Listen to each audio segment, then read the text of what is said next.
예수님의 부활절을 맞이하여서 우리가 하나님을 예배하고 있는 바로 이 자리가 우리가 우리의 신앙을 고백하고 있는 자리입니다.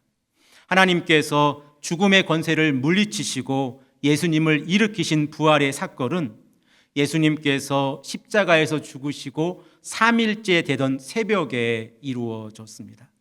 그래서 사도 요한은 요한복음 20장 1절 말씀에서 안식 후 첫날이라고 기록을 하고 있고, 우리가 함께 신앙생활하고 있는 우리 개역 교회들은 초대교회의 전통을 따라서 이날을 기억하고 매주 주일 예배를 드리고 있습니다.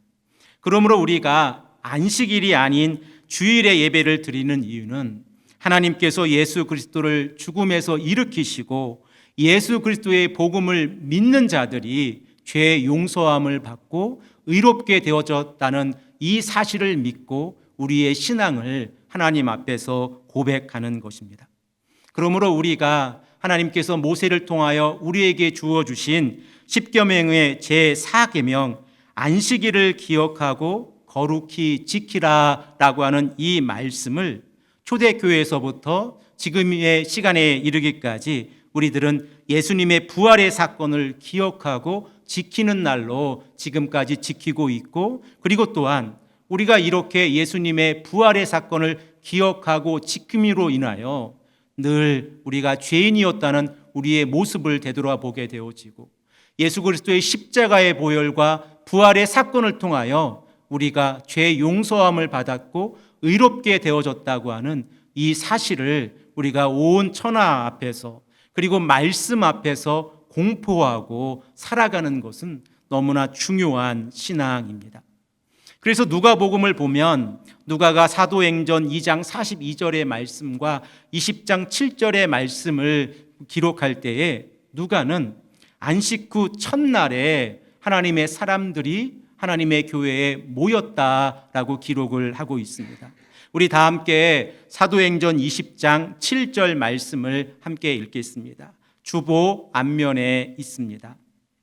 그 주간의 첫날에 우리가 떡을 떼려 하여 모였더니 바울이 이튿날 떠나고자 하여 그들에게 강론할세 말을 밤중까지 계속하매라고 누가는 기록을 하고 있습니다. 누가가 기록하고 있는 떡을 떼려 하여 모였더니라고 하는 이 표현은 당시 초대교회에서 예배를 위해서 모였던 모임을 의미합니다. 그리고 초대교회의 예배의 모임은 함께 모여 떡을 떼서 함께 식사 공동체로 모이고, 그리고 말씀을 나누는 그러한 말씀의 공동체의 모습을 기록하고 있습니다. 그래서 우리가 읽은 사도행전 20장 7절 말씀을 보면 그들이 함께 모여 떡을 떼고 모였을 뿐만 아니라 그 사도 바울의 메시지가 밤중까지 지속되어졌다라고 말씀을 하고 있습니다. 이렇게 초대교회부터 안식 후 첫날에 하나님의 말씀을 기억하고 예수 그리스도의 십자가의 보혈과 부활의 사건을 기억하고 우리가 함께 모여 하나님의 말씀을 증거하는 것은 너무나도 소중한 일입니다. 자, 그러면 오늘 우리가 함께 읽은 요한복음 20장 19절에서 20절의 말씀을 통하여 예수님께서는 부활하시고 난 이후에 제자들에게 나타나서 어떻게 말씀하고 계십니까? 그리고 제자들은 어떠한 모습 가운데에서 예수님을 맞이하고 있습니까? 요한복음 20장 1절에서 10절의 말씀을 보면 막달라 마리아가 안식 후 첫날 곧 주일에 예수님의 무덤에 갔을 때에 막달라 마리아는 놀라게 되었습니다. 왜냐하면 그 큰 돌이 옮겨져 있었기 때문에 그렇습니다. 그래서 막달라 마리아는 예수님의 무덤을 확인하지 못하고 베드로와 예수님의 사랑하시던 또 다른 제자 곧 사도 요한에게 이 사실을 알렸습니다. 그리고 베드로와 사도 요한은 예수님의 무덤을 향해 달려갔고, 성경에 보면 베드로와 사도 요한의 달리기 시합 가운데에서 사도 요한이 먼저 무덤에 도착했다라고 기록을 하고 있습니다. 그리고 그들은 예수님의 빈 무덤을 확인하였습니다. 그러나 그들은 예수님께서 부활하셨다고 하는 사실을 깨닫지 못하고 다시 집으로 돌아갔습니다. 그래서 사도 요한은 자신의 모습을 이렇게 요한복음 20장 9절에서 기록을 하고 있습니다. 그들은 성경에 그가 죽은 자 가운데서 다시 살아나야 하리라 하신 말씀을 아직 알지 못하더라 라고 말씀을 하고 있습니다. 이러한 모습 가운데에서 사도 베드로와 사도 요한은 예수님의 부활을 확인했음에도 불구하고 집으로 돌아갔습니다. 사랑하는 성도 여러분, 우리들은 이 모습을 보면서 왜 베드로와 사도 요한은 예수님의 빈 무덤을 보고도 그리고 예수님의 부활의 메시지를 기억하지 못했고 그리고 돌아갔을까 다시 한번 생각을 하게 되어집니다. 예수님께서는 제자들을 가르치실 때에 요한복음 11장 25절에 나는 부활이요 생명이니 라고 말씀을 하고 있습니다. 하지만 사도 베드로와 사도 요한은 예수님의 빈 무덤을 보고도 예수님의 부활을 믿지 못했습니다. 그리고 그들은 집에 돌아갔고 심지어 자신들이 모여있을 때에 두려움에 떨고 있었다라고 성경은 우리에게 말씀을 하고 있습니다. 이러한 상황을 마가는 마가복음 16장 14절에서 제자들의 믿음의 부족함과 마음의 완악함을 지적을 하고 있습니다. 사도 베드로와 사도 요한이 예수님의 빈 무덤을 보고 집으로 돌아가서 그들이 문을 닫고 두려워 떨고 있었던 것은 그들의 믿음의 부족입니다. 그리고 또한 그 마음 가운데 마음의 완악함이 있어서 그들은 예수 그리스도의 부활하심을 깨닫지 못했습니다. 사랑하는 성도 여러분, 이렇게 사도 베드로와 사도 요한이 마음 가운데 완악함과 믿음의 부족함이 있었을 때에 그들의 마음에 나타난 현상이 무엇입니까? 바로 두려움입니다. 예수께서 부활하셨다고 하는 이 사실을 눈으로 확인하고서도 집으로 도망가서 베드로와 요한과 또한 그들과 함께 있었던 제자들은 두려워서 떨고 있었습니다. 그리고 그들에게 예수님께서 부활하셨다고 하는 이 소식은 알고 있었지만, 듣고 있었지만 믿지 못하고 있었습니다. 사랑하는 성도 여러분, 예수님께서 부활하시고 난 이후에 막달라 마리아에게 나타나시고 그리고 막달라 마리아는 제자들에게 가서 다시 한번 자신이 만난 예수 그리스도를 증거했습니다. 하지만 예수님의 제자들은 어떠한 모습 가운데 있습니까? 오늘 본문 말씀 요한복음 20장 19절 말씀을 보면 사도 요한은 자신들의 연약함을 이렇게 기록하고 있습니다. 이날 곧 안식구 첫날 저녁 때에 제자들이 유대인들을 두려워하여 모인 곳에 문들을 닫았더니 라고 말씀을 하고 있습니다. 사도 베드로와 사도 요한은 새벽에 예수님의 부활의 무덤에 가서 확인하였고 예수님께서 부활하셨다고 하는 이 사실을 알고 있었지만 그 마음 가운데 가지고 있었던 마음은 두려움이었습니다. 그리고 그들의 두려움은 하나님을 두려워하는 것이 아니라 사람을 두려워하고 있었습니다. 그래서 그들은 문을 닫았고 그리고 두려워서 벌벌 떨고 있는 모습을 요한복음 20장 19절 말씀에 기록을 하고 있습니다. 결국 믿음의 부족과 마음의 완악함이라고 하는 것은 부활하신 예수 그리스도를 믿지 못하고 자신뿐만 아니라 자신들과 함께 있었던 다른 제자들과 같이 함께 모여서 무서워 벌벌 떨고 있는 모습을 만들어낸 것입니다. 사랑하는 성도 여러분, 우리에게는 이러한 마음이 있지 않습니까? 예수님을 믿고 말씀에 순종하고 오직 예수 그리스도의 말씀을 의지하여서 우리가 이 땅에 살아간다고 하는 신앙 고백이 있는데 우리의 믿음의 연약함과 마음의 완악함으로 인하여 우리가 두려워하고 떨면서 살아가고 있지는 않습니까? 예수님께서 이러한 우리들에게 평강을 허락하실 줄로 믿습니다. 부활하신 예수 그리스도께서 우리에게 허락하시는 이 평강이 이 두려움을 물리칠 줄로 믿습니다. 우리가 날마다 하나님 앞에서 신앙생활하면서 우리가 우리의 복음을 다음 세대에 전수하는 것은 너무나도 소중한 일입니다. 특별히 오늘 우리가 함께 부활절 주일 예배를 드리면서 준영이와 하원이가 이 자리에 와서 함께 예배 드리고 그리고 입교식을 통하여 자신의 신앙을 고백할 텐데 이러한 모습을 우리가 보고 싶어 합니다. 그리고 이렇게 믿음이 전수되어서 다음 세대로 그리고 또 다음 세대로 믿음이 전수되어질 때에 우리의 신앙은 두려움에서 담대함으로 그리고 우리의 신앙은 무섭고 떨리는 마음 가운데에서 평강으로 나아갈 수 있습니다.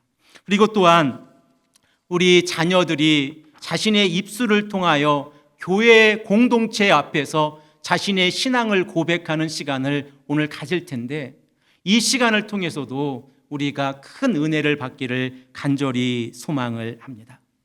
마음의 두려움 가운데 있는 제자들에게 예수님께서 다가오셨습니다.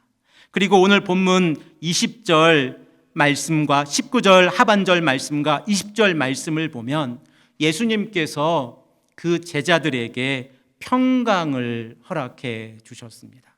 그리고 예수님께서는 자신의 손과 옆구리를 보이시고 제자들에게 기쁨을 허락하셨다는 사실을 우리는 깨닫게 되어집니다. 우리 다 함께 요한복음 20장 19절 하반절 말씀과 20절 말씀을 읽겠습니다. 예수께서 오사 가운데 서서 이르시되 너희에게 평강이 있을지어다. 이 말씀을 하시고 손과 옆구리를 보이시니 제자들이 주를 보고 기뻐하더라. 아멘. 예수님께서 제자들에게 하신 말씀이 무엇입니까? 너희에게 평강이 있을지어다. 이 말씀이 이 시간 우리에게 함께할 줄로 믿습니다. 이 평강이라고 하는 헬라어 단어는 구약 성경의 단어로 바꾸어서 설명을 하면 샬롬입니다. 하나님께서 하나님의 언약의 백성들에게 허락하신 것이 무엇입니까? 바로 샬롬입니다. 그리고 이 샬롬은 하나님과 하나님의 언약의 백성들이 함께 모여 이루어가는 이 관계가 샬롬입니다. 하나님께서는 늘 하나님의 백성들을 지켜주시고 약속해 주시고 공급해 주시는데 이 언약의 약속이 늘 이스라엘 백성들과 함께 있었던 이유는 그들이 하나님의 말씀에 순종할 때입니다. 말씀에 순종하지 아니하면 그들에게 하나님의 평강, 하나님의 샬롬이 있을 수 없다고 하는 사실을 우리들은 구약 성경의 역사를 통하여 이미 너무나 잘 알고 있습니다. 하나님께서 언약을 다시 이루시기 위해서 예수 그리스도를 이 땅에 보내주셨고 예수 그리스도께서 십자가의 길을 걸어가셨고 십자가에서 자신의 몸을 내어주심으로 우리의 죄를 용서해 주셨고 그리고 이 하나님께서 예수 그리스도를 일으키심으로 인하여 우리가 의롭다함을 받았다고 하면 이 사실을 믿고 하나님께 나아와 예배드리는 우리의 공동체 안에 이루어져야 할 일이 평강입니다. 하나님의 평강이 이루어질 때에 우리는 새 언약으로 이 땅에 오신 예수 그리스도의 부활하심을 믿고 우리 마음 안에 하나님께서 허락하시는 참 평안을 얻게 되어집니다. 사랑하는 성도 여러분, 오늘 본문 말씀 20절 말씀을 보면 사도 베드로와 사도 요한은 참 연약한 모습을 가지고 있었다라고 하는 사실을 우리가 깨닫게 되어집니다. 사도 베드로와 사도 요한은 막달라 마리아의 메시지를 듣고 난 후에 그 빈 무덤에 가서 자신의 눈으로 확인을 한 자들입니다. 하지만 베드로와 요한의 마음 가운데에서 주일 새벽부터 주일 저녁 예수님을 만나는 그 시간까지 베드로와 요한의 마음 가운데 있었던 그 마음이 무엇입니까? 두려움입니다. 유대인들이 자신들을 죽일까 봐 두려워하고 있었습니다. 하지만 예수 그리스도를 만나고 난 이후에 그들의 마음은 바뀌게 되어졌는데 그 마음은 두려움에서 기쁨으로 바뀌게 되어졌습니다. 우리의 모습 또한 그렇지 않습니까? 빈 무덤을 확인한 베드로와 요한이 믿음의 부족함과 마음의 완악함으로 인하여 예수 그리스도의 부활을 확인하고도 그 부활을 믿지 못했던 그 연약함을 우리도 가지고 있습니다. 늘 세상을 두려워하고 말씀에 순종하며 살아가기를 원하지만 말씀에 순종하기보다 세상을 두려워하며 살아갈 때가 많지 않습니까?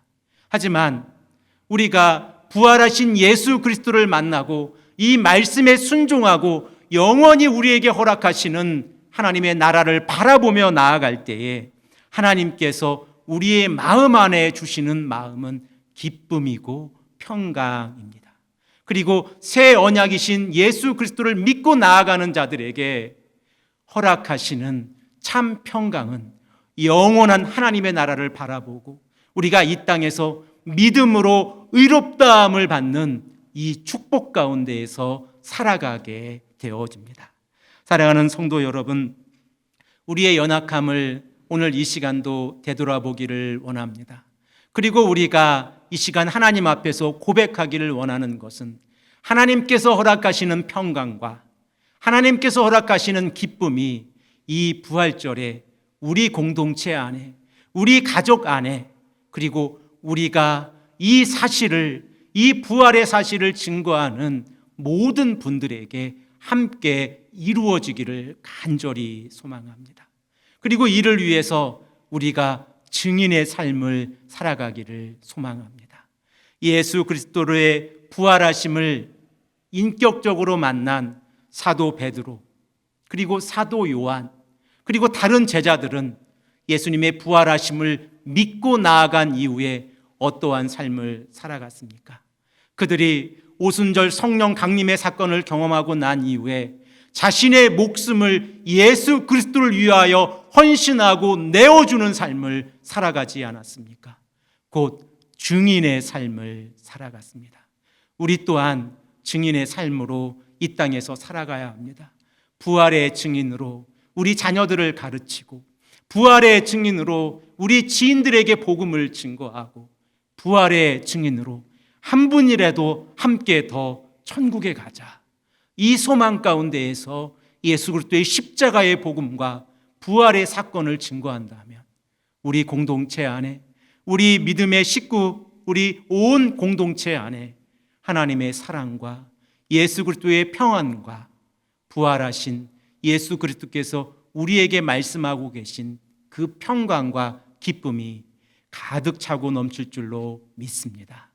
함께 기도하겠습니다.